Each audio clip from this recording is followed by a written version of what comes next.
Hey, all gravity. Any evening above ground livid. Don't mind that I don't sound jovial, but I just saw this and I had to bring it to the tabernacle. Um, I think it's safe to say that Charlie Kirk is a full member of the Ku Klux Klan. I know New Black Media has dissed this man relentlessly for his asinine takes, but I think this is the one where he's finally pulled out his Klan card.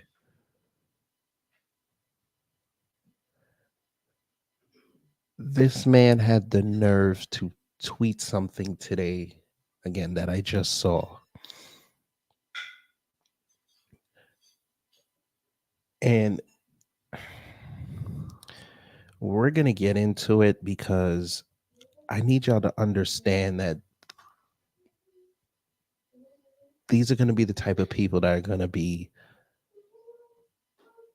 sitting here voting that insist that they be allowed to have a voice in the things that Black America desire and are owed.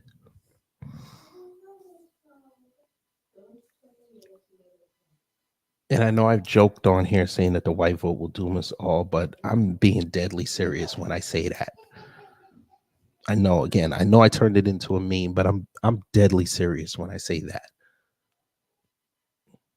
Because for a bunch of people that swear up and down that they have these high IQs, the things that come out of their mouth, you just got to scratch your head.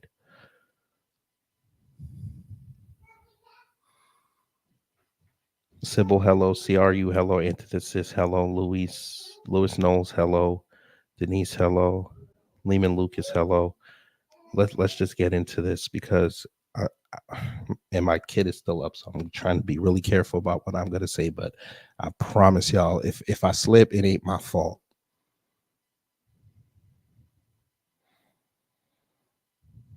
You know, let me go here. There's a growing concern. I want y'all to look at this tweet.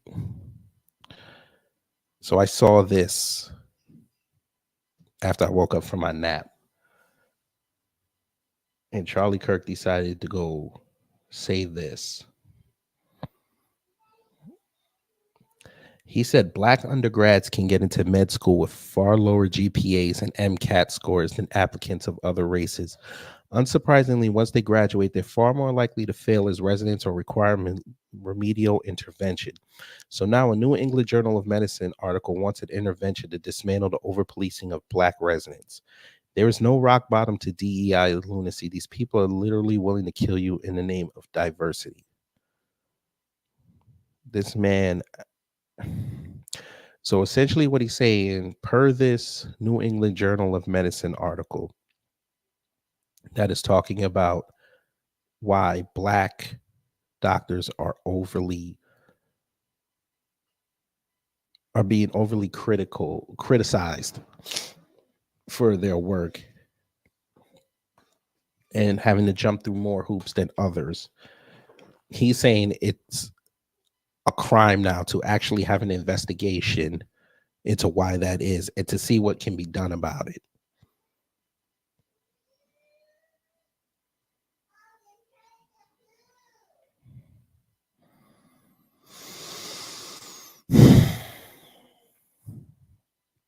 Okay.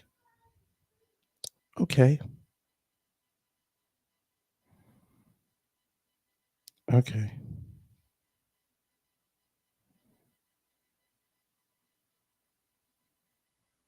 What is going on? Oh, so the look like the stream bot is starting to play games again. Okay, we're gonna have to regulate that mother. Okay. All right. So, what does the family think about that?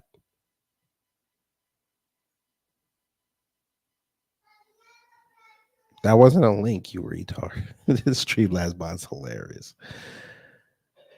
Whew. Unbelievable. Unbelievable. CRU said he knows a couple FBA neurosurgeons. Oh well, according to Charlie, that ain't supposed to happen. Sybil said, "Wish I could get an FBA doctor." JLS, hello. This dude couldn't even stay at community college. We know this. We know this. Um, sorry that my attention is a little diverted. Right now, I am trying to get this article. Um, I'm trying to get this article. I'm gonna see if I could pull it up.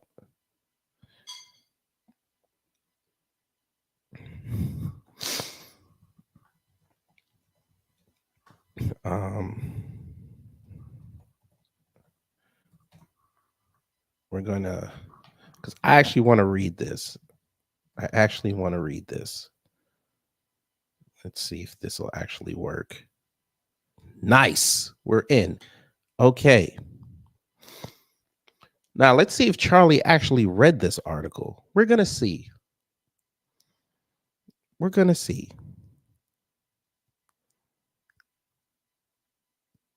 You know, let me go here. There's I'm gonna move on. There's a growing concern. So this is what he was referencing. Dismantling the over policing of black residents, October 5th, 2023.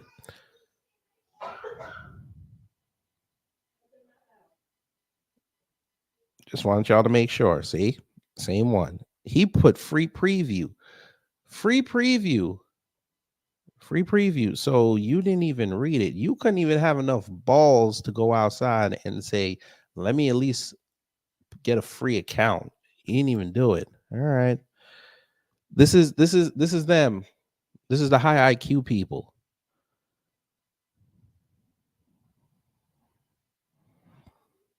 Anita Simpson in New York. You could look her up. Her sister Melissa was on Corey Holcomb, pregnant at my age. Other sister surgeon as well. All right, we're gonna look them up. Here we go. So they had 4 authors on this. 5 references. 5. They didn't show that on the free preview, but let's read. I think if he was a white resident, I don't think it would have gotten to that point. I think someone would have stopped and said, you need to do this, this, and that, and given him support and help instead of more and more bad reports. Finally, he just got kicked out. Anonymous surveyed medical student. Okay, starts off ominous. Black residents training in the United States face higher rates of both remedial interventions and dismissal from their programs than do their white counterparts. The disproportionality raises concern that black trainees are being overpoliced in medical education. According to the Accreditation Council for Graduate Medical Education, black trainees accounted for only 5% of all residents in 2016, but 20% of those who were dismissed from a residency program. Overpolicing in the academic setting and workplace refers to aggressive and unnecessary scrutiny, discipline, and dismissal. These actions affect the mental health of trainees as well as their careers. Put a pin in that. Deliberate action is required if we are to reduce these actions and the resulting psychological injuries. Put a pin in that. We have developed a framework for supporting black trainees instead of resorting to disciplinary action. Well, hey, Charlie, you jackass. Sounds like somebody came up with a solution, but of course, you're not going to promote that to your people, right? You're not going to do that. You're not going to do that. Of course, you're not. That would involve you having some integrity. I'm reading this. What we're going to do, I know I still have that screen on. I'm going to send him the link to this show because I'm going to tell him I'm going to cook you. Because for some odd reason, you just want to be that guy. This is how you want your infamy. Okay. I'm cooking. No, you know what? We're going to be professional tonight. I'm destroying your tweet thoughts. Your tweeted, we'll say that. Your tweeted thought right now on YouTube. If you aren't scared, you will be able to articulate your thoughts to an audience live.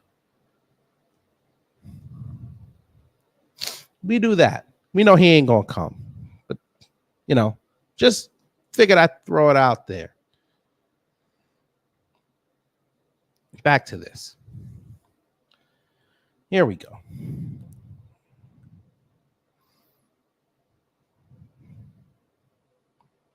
Here we go.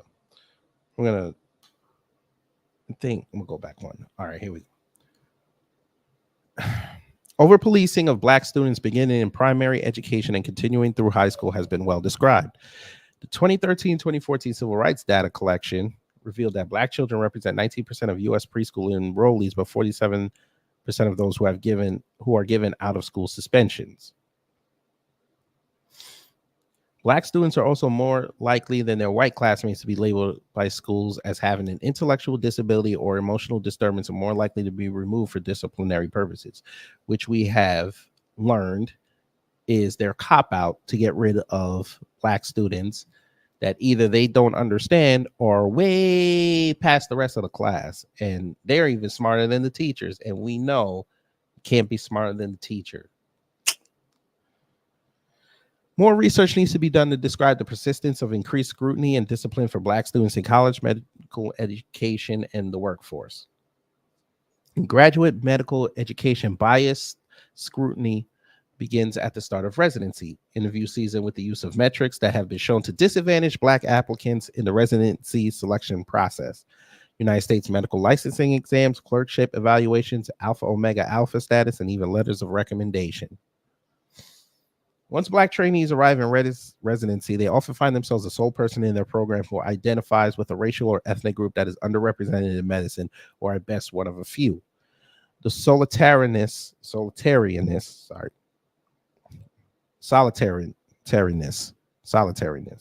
creates a sense of being hyper visible and subject to increased scrutiny and expectations. In a 2006 survey, black residents reported facing difficult expectations and rates of punishment than their co-residents, feeling socially isolated and having to develop new coping strategies. Survey participants believed they were given fewer chances to make mistakes than their white counterparts. Black residents felt they were watched more closely than their classmates and that they had to work twice as hard to earn equivalent evaluations. This perception has damaging effects, leading to a higher likelihood of symptoms of depression and anxiety among black residents than among their white counterparts. And these damages may extend beyond the residents' personal well-being, potentially affecting the course of their career. So there we go, so far. But, let Charlie tell it. This don't happen. DEI residents. He don't want a DEI doctor. He don't want DEI residents. He doesn't want a DEI nurse. According to him.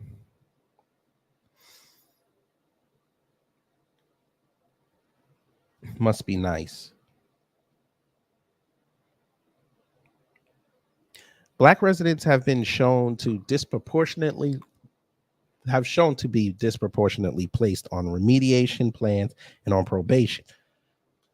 And although such status information should be confidential, there's an obvious risk that a trainee's learning plan or coaching requirements will become public knowledge, given the need for involvement by multiple faculty members. Excuse me. Such increased scrutiny may lead to the disillusion of the trainees' trust in their program, faculty, and co-residents and larger clinical environment. The inability to trust one's own workplace may well result in a severely alienating experience that compounds the stress created by clinical obligations. We recognize that Black trainees, like their colleagues, need well-intended support to accomplish the learning objectives of residency. If program leaders had identified objective areas for improvement, it is their obligation to provide residents with the necessary resources and support. In addition, program leaders should be aware of the potential biases that may have led to remediation, probation, or dismissal, as well as the increased scrutiny and visibility of Black residents. The following recommendations, also summarized in the table, represent a framework for improving trainees' experiences of learning and evaluation, ultimately for retaining them in residency programs.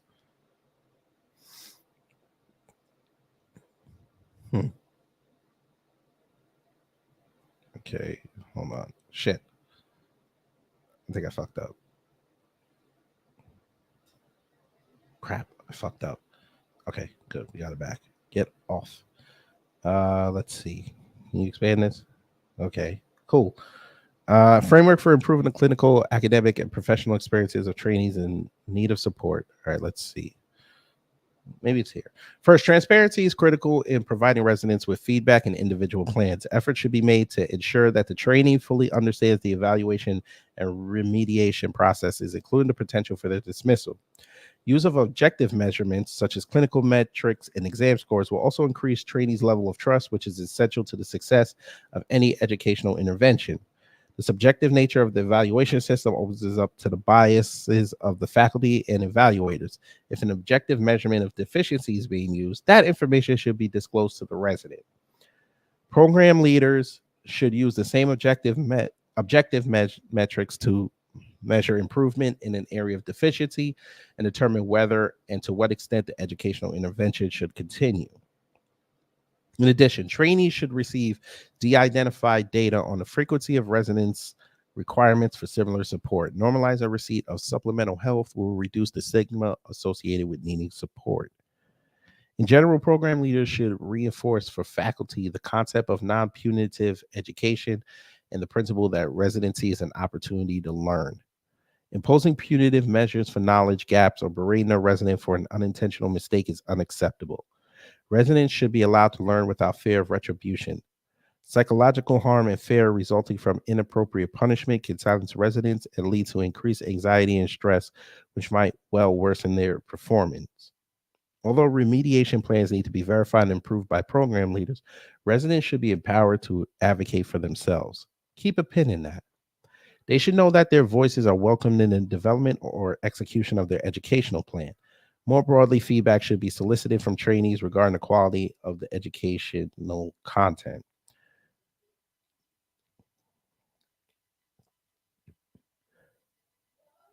Given the stigma attached to remediation, any trainee receiving educational feedback or related interventions should be assured that their plans and progress will remain private, with the aim of averting embarrassment, ridicule, and increased scrutiny from persons who are not involved in developing the plan. Black trainees face isolation throughout their medical training. Poorly delivered, unfavorable feedback or remediation can trigger or exacerbate that feeling. The mental health of the trainee should not be jeopardized by a remediation plan, and program leaders should be extra sensitive to effects on Black residents. Program directors can preemptively mitigate feelings of isolation, perhaps by allowing residents to choose a faculty advocate and ideally by compensating advocates for their time. Trainees may also feel supported when leaders highlight and nurture them in the areas in which they excel. For example, if a trainee excels in teaching or research, the program should celebrate those skills and provide mentorship and opportunities for them to continue excelling in those capacities. Furthermore, any additional time spent on remediation should not come at the expense of their opportunities to nurture their career path. It is important to refrain from eliminating one of their clinical electives or opportunities to work in their preferred field unless absolutely necessary. Overall, this framework allows residents to advocate for themselves, and both residents and program leaders can benefit by reviewing these approaches together. Moreover, these interventions can assist program leaders as they provide additional resources with the best interests of the resident in mind. Okay. So basically, y'all got all that. Val Williams, hello. Wallow J, hello. Antithesis, hello. I don't know if I said hello to you, but hello. So there's that. Now we're going to go back to old Charlie. Because, of course, he wrote that there. And, of course, it solicited responses. Of course it did.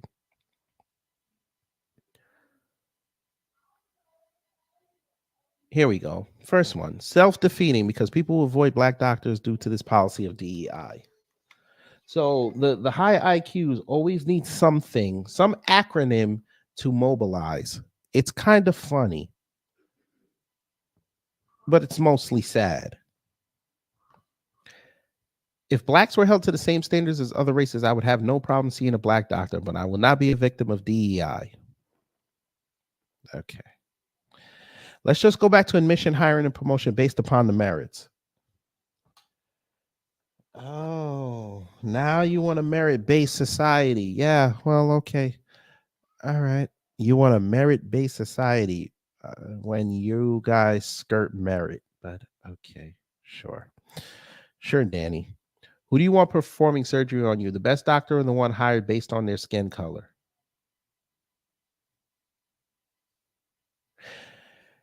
Whoo. Okay.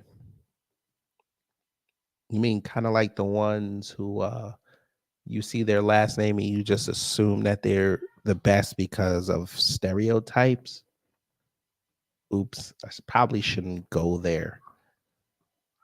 I probably shouldn't go there.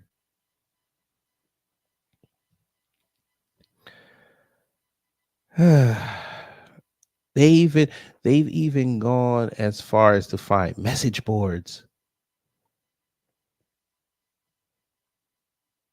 Okay. Now she's gonna say that triple diversity hire misdiagnosed her. Okay. Right. All right. Uh-huh. And it just goes on and on and on. It just goes on and on and on. Oh, Charlie. I see why you flunked out of community college. You didn't leave voluntarily. You didn't do that. You were dismissed. Let's just tell the truth. You were dismissed.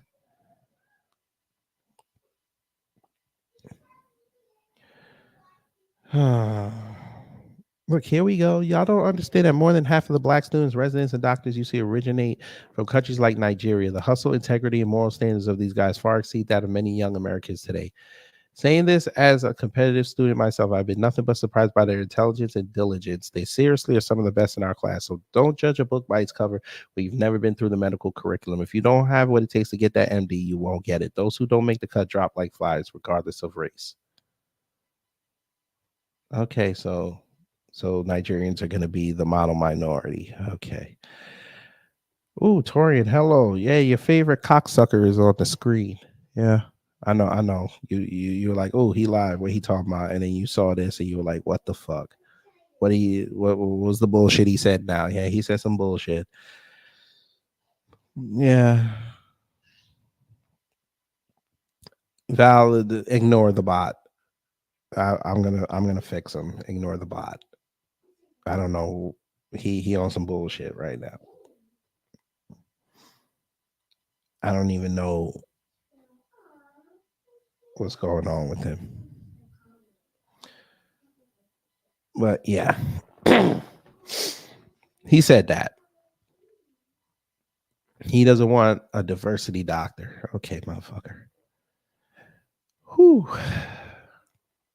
Remember, I kept telling y'all put pins in certain things. Yeah.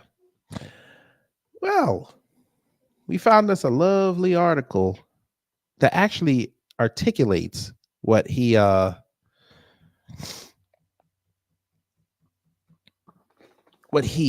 was trying to foist off on his crowd. Because of course Charlie doesn't understand how this works. Yes, I did see Afro going on him. Whew. Strap in, folks. I mean, I read this and it pissed me off. You know, let me go here. There is I'm going to move on. There's a growing concern in. I don't have any more. It's empty. There's nothing in there. Jesus, kids. Okay. I also saw this article on X. Since Charlie doesn't want to read, he free preview gang.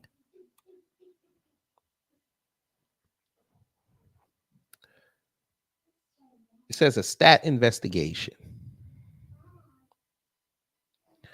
It was stolen from me. Black doctors are forced out of training programs at far higher rates than white residents by Ursa Lee McFarling. White woman. I'm sure Charlie will probably call her a traitor. But let's see what Usha, whatever her name is, Usha. We'll call her Usha, whatever. We'll see what Mrs. McFarling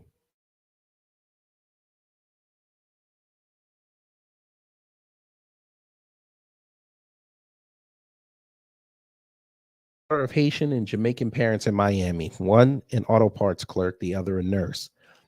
She'd received a nearly perfect score on the SAT, earned a full academic scholarship to the University of Miami, graduated summa cum laude from Morehouse School of Medicine, and was inducted into the prestigious Alpha Omega Alpha Medical Honor Society. Then came the icing on the cake. She matched into the elite and highly competitive specialty of otolaryngology, a field she had fallen for after watching an elegant head and neck cadaver dissection in medical school. Standing on the stage during Morehouse's match day festivities in 2015, Daywalker beamed. Her family could not have been more proud. The fact that fewer than 1% of otolaryngologists are Black seemed a distant concern. Her residency at the University of Texas Medical Branch at Galveston started well. She was the only Black trainee but felt welcome. She earned accolades and stellar reviews, a well-liked team player, always professional, talented in the OR. She won a leadership award. But when her supportive female program director left, everything changed. Suddenly, Daywalker could do no right. She was told she wasn't closing clinical notes fast enough, even though she thought she closed them as quickly as other residents. She was told to be on campus all day, even though other residents often worked from home. Her previously excellent performance reviews dropped in every area. According to a lawsuit Daywalker brought against UTMB, she was intimidated in the operating room, denied rotations she requested, falsely accused of posing safety issues, subject to faculty members' hostile comments about Black and Hispanic patients, and retaliated it against for raising concerns about how a Black patient was treated. No matter how hard Daywalker studied and worked, she couldn't seem to get traction. She started to doubt herself and suffered panic attacks. She couldn't eat or sleep. When she returned from a medical leave, she was demoted.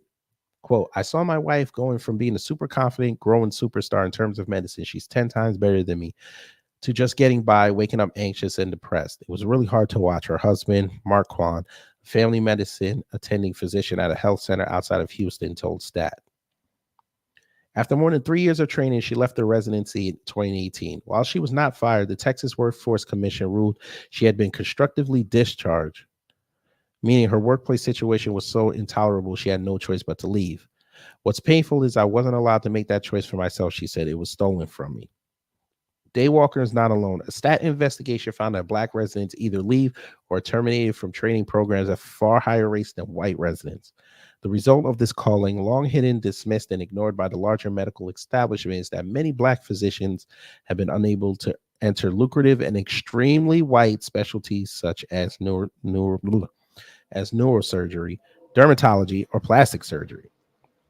It's a key reason these fields have been unable to significantly diversify their ranks, even as the total number of residency spots has increased nationally.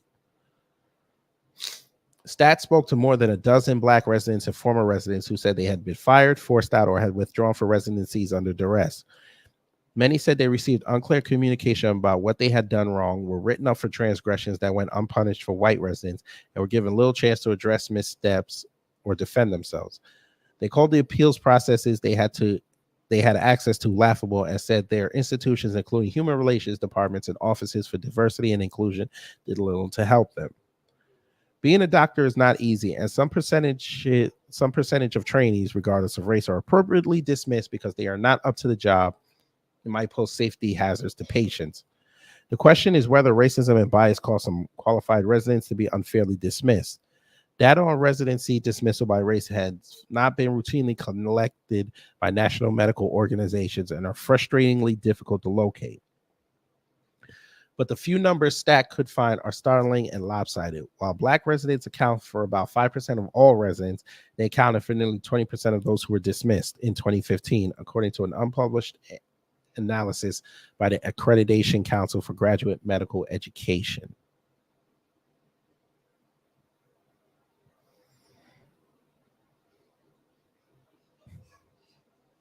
Mm-hmm.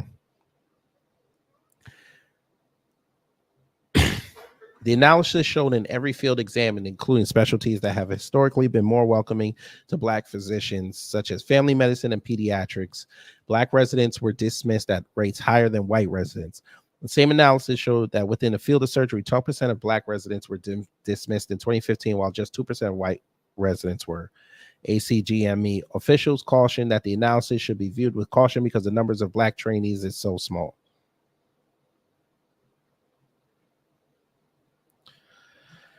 Okay.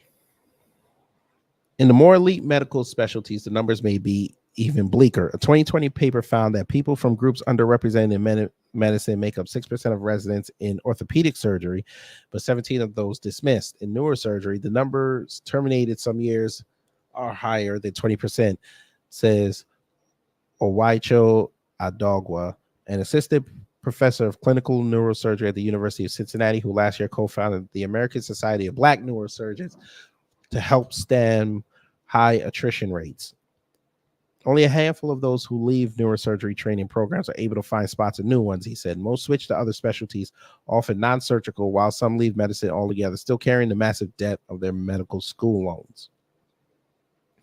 Eja Nudwam, an associate professor in neurosurgery at Emory University and co-founder of the Black Neurosurgery Group, said with so few Black physicians in his field, each loss is devastating. In 2010, he said there were 5 Black neurosurgeons among the 160 who graduated from residency programs before who left. In 2019, the last year for which he has data, 9 Black surgeons finished residency while 3 left. There are only 33 Black female neurosurgeons in this country, he said. If one in training doesn't finish, you've just lost a unicorn.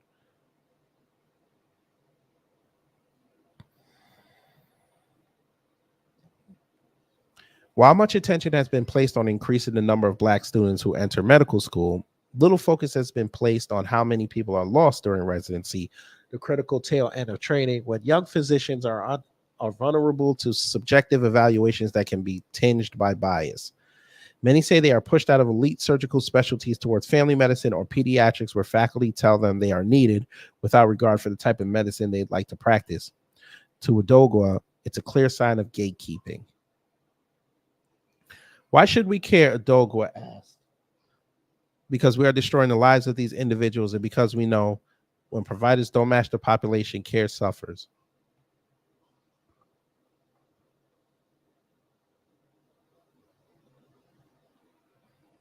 Many residency programs are major money makers for hospitals because they can bill for the numerous procedures residents perform while paying them relatively low wages. But residents who leave or are fired after putting in years of working 100-hour weeks do not receive the economic payoff for all their hard work, something some Black physicians see as a modern-day form of indentured servitude.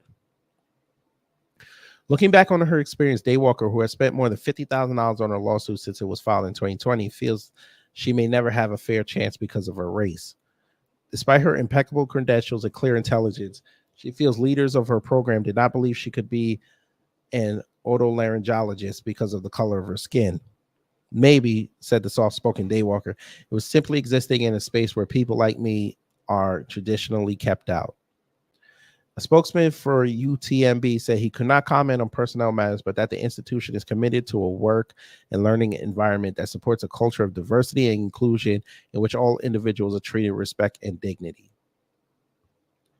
Other residency programs contacted by staff for this article said, without commenting specifically on individual cases, that they similarly supported diversity and inclusion efforts and residents from different racial and ethnic backgrounds. The Accreditation Council for Graduate Medical Education, which oversees residency programs, said through a spokeswoman that the group provides residents with means to report programs that are not in compliance with rules, but does not adjudicate disputes. So why the fuck are you there? Okay. Too many black doctors in these lucrative specialties. The hemorrhaging of young doctors is a clear sign of systemic racism. How is it, they ask, that so many black residents who rank at the top of their medical school classes and often have the second degrees and research pedigrees needed to match it to specialties at all are being drummed out in exactly the same way? When you have such a high attrition, says Odogwa, it raises the question, is something wrong with the applicants?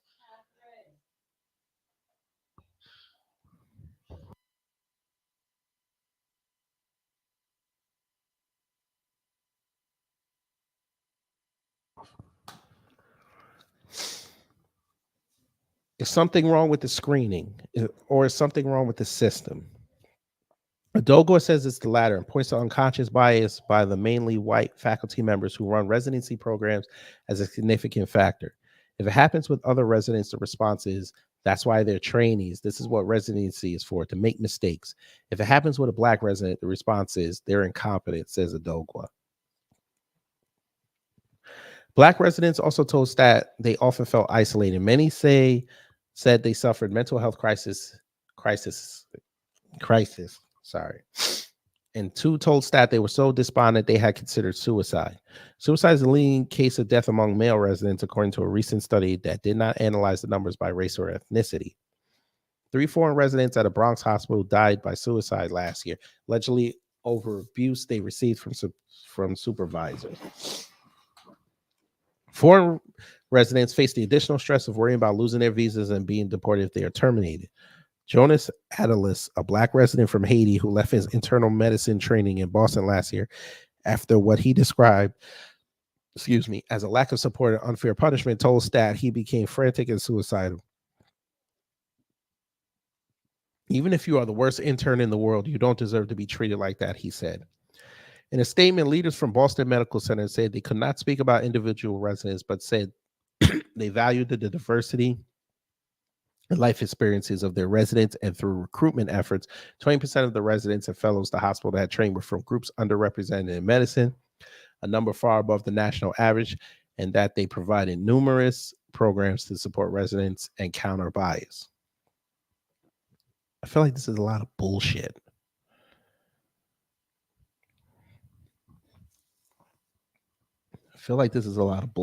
But okay. Now, in a new psychiatric residency program in Minnesota, Adalis was one of few interviewed by Stat to speak openly about his experience. Many residents who have left or been fired from their programs are reluctant to be identified because of the pain and shame involved. These experiences can be particularly traumatic for those who overcame adversity to reach college. Many the first in their families to do so, and were celebrated high achievers at their colleges and medical schools, only to be sidelined by residency. You hear year after year stories of people having their dreams wrenched away, not because they were reckless, not because they couldn't be part of a team or were technically incompetent, but because they didn't have an environment that leveled the playing field, Adogwa said. What happens at residency is the same thing that happens in society. You have the same rules applying differently to different people because of the color of their skin. Daywalker was one of the few willing to tell her story publicly because she wants to help protect residents that come after her. After leaving the UTMB program, she specialized in occupational and environmental medicine, is finishing a PhD, and was appointed chief resident in her new training program. Now, thriving in a new job where she works with multinational companies, she is thrilled to be in a career where she can bring her experience to bear. I know too well, she said, the dangers of a toxic workplace. Stupid, lazy, untrainable. This is how many black trainees, many who previously excelled academically, told Stat they were made to feel during residency. The stories they shared are so similar, they could sound like echoes. They described getting criticized and written up constantly, sometimes for things they saw go unpunished for others. What did they say in that journal article? They said they lacked support from faculty and peers and faced a barrage of mistreatment, being mistaken for other black residents, being asked to remove meal trays or take out garbage, and having their hair touched. What the what? Huh? What? Say that? I gotta read that again. They said they lacked support from faculty and peers and faced a barrage of mistreatment, being mistaken for other black residents, being asked to remove meal trays or take out garbage, and having their hair touched.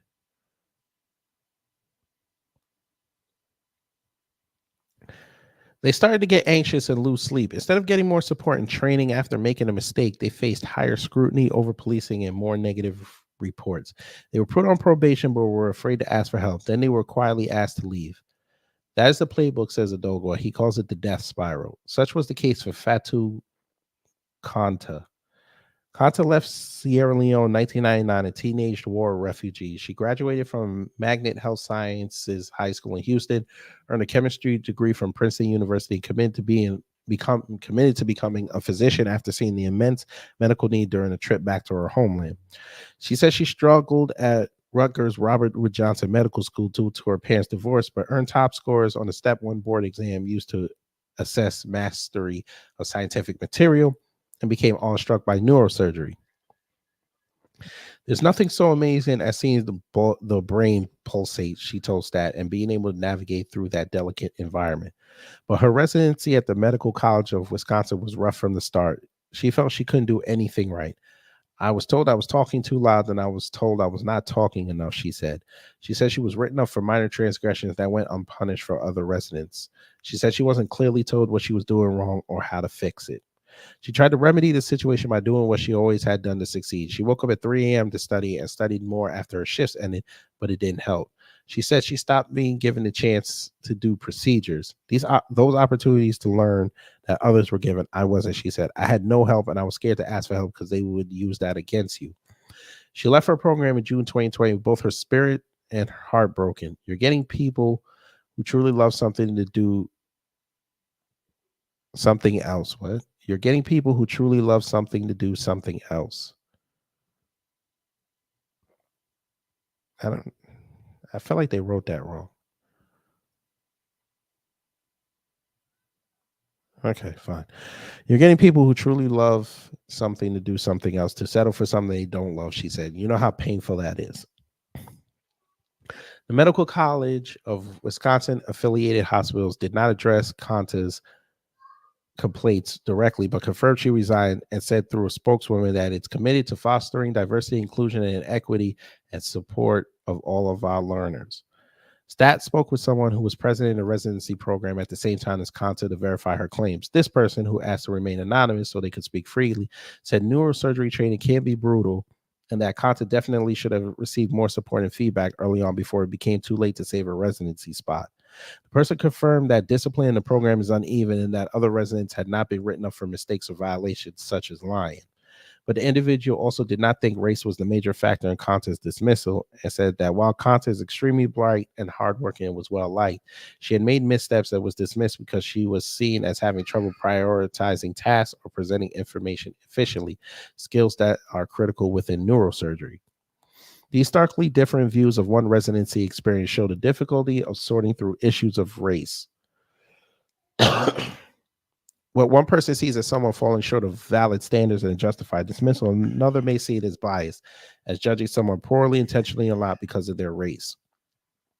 Anti-blackness is almost impossible to prove, said Vanessa Grubbs, a Bay Area physician who spent a decade campaigning against the use of algorithms for treating kidney disease, now seen as racist, and recently co-founded a group called Black Doc Village to help black residents who are struggling. Anything short of calling someone a racial slur is seen as okay.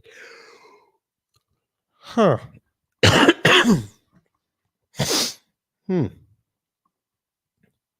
Much of the assessment of a resident's skill and temperament is subjective, which can allow bias to steep it. That's the theme you always hear. We don't think they can process information quickly. We don't think they can handle making decisions in a high stress environment, Douglas said. Isn't that what they said about women 20 years ago? Isn't that what they said about black quarterbacks wanting to end the NFL, enter the NFL? These subjective criteria leave many black trainees wondering, even years after they finish or don't finish their residencies, what role race may have played. Quote, someone could look at my story and say you can't definitively say this was a case of racial bias, said a black physician who withdrew from a surgical residency after being put on remediation made it impossible for him to succeed. He was told he did not show enough interest, he said, despite arriving earlier than colleagues for rounds and working just as hard, if not harder. Quote, what is hard because of the residency training, and what is hard because I look different and don't fit the mold, he has. Teasing that out is difficult. One of the motivations for diversifying the physician workforce is that physicians of color are more likely to better serve their own populations and work in underserved communities. No one exemplifies this more than Kanta, who is currently in Sierra Leone training with a pediatric surgeon. She recently spoke to Stat on a Zoom call, illuminated only by the light of her cell phone because of a power outage. This is how we roll, she said. She works at a hospital in the country's capital, Freetown, which lacks a CT scanner and ICU, both essential for neurosurgery. Many people who require such operations, he said, are simply sent home to die. She's joined with her country's Ministry of Health to try to establish neurosurgery services, is determined to find a new residency program in the US or UK so she could play a role. I see what I can do, she said. I see what a difference I can make. If there's one word that raises the ire of black residents and physicians is professionalism, a metric central to the assessment of young doctors, but one that is so ambiguous it can easily be applied unevenly. That word always irritates me, says Dowen Boatwright, a black assistant professor of emergency medicine at the Yale School of Medicine, who has conducted studies on how race impacts medical training. Boatwright, the only black trainee in his residency a decade ago at Denver Health, had a mostly positive experience, but was repeatedly told to keep his hair trimmed short. If that is a standard, it's centered on white culture, he said. So now we're going back to the hair thing. Okay. And it goes on. But I think we get the general gist of it. So what I customarily do for y'all, we're going to put the article in the chat. Y'all can finish reading that to your leisure. But I just wanted to bring this to you, family, because you've got Charlie Cunt still out here putting on the Klan robe, talking about how black people are inferior. Okay. I hope for his sake he don't need no doctor ever in life that's gonna save his life, because if that's the case, boy, he in trouble.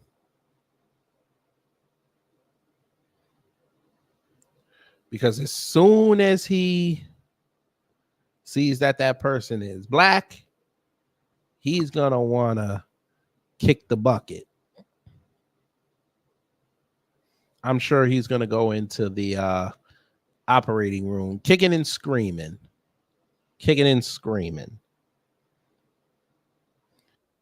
Saw that tweet. It reminded me of a certain Jefferson's episode. I think we know which one I'm talking about. And I think this will be a perfect way to play us out and you enjoy the rest of your night. So we're going to do that.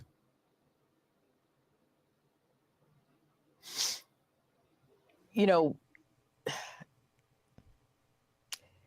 let me go here. There's a growing concern in. Now, for those who remember and those who don't remember, this was the episode where they were having a Klan meeting in George's building. But of course, they didn't know it was a Klan meeting.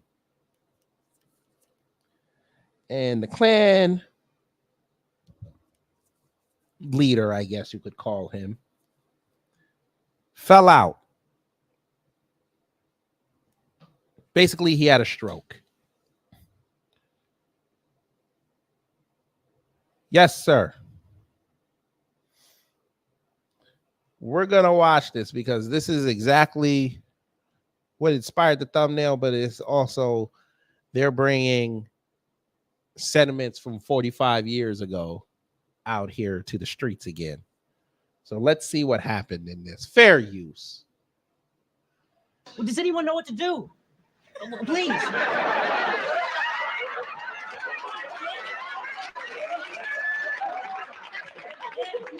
Get out the way. Get up. Come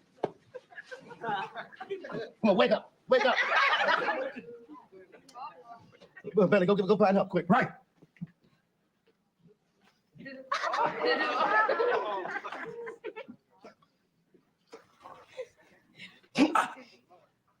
Come on. Read, you bastard.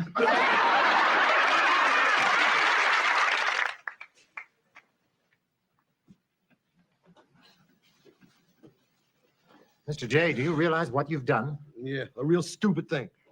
No, you saved a man's life. That guy don't deserve to live. Oh, George, I know he's despicable, but everyone deserves to live. You did the right thing. Oh, yeah? Then why do I feel like I just got kicked in my stomach? You don't know, Willis. He wouldn't like nothing better but to see me swinging at the end of a rope. But for a second, you forgot that and just saw another human being. Yes, and that makes you a better man than he can ever hope to be. Mr. J, you breathed the life back into him. I should have inhaled.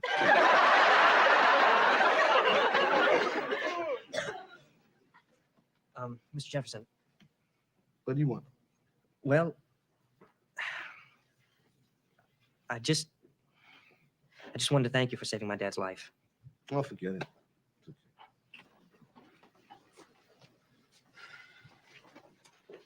How you doing, Dad? I'm tired, son. Real tired. Well, we'll get you to the hospital. You can rest there. Yeah, we can ride down with you. No, you two stay here and continue the meeting. It's important to the cause. Dad. Well, the paramedic said if Mr. Jefferson hadn't given you CPR, you wouldn't have made it.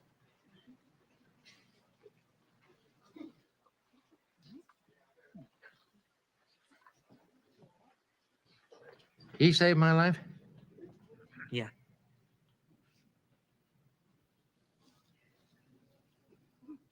You should have let me die. See that? They never change. You saved their life and they still don't change. Come on, let's get out of here.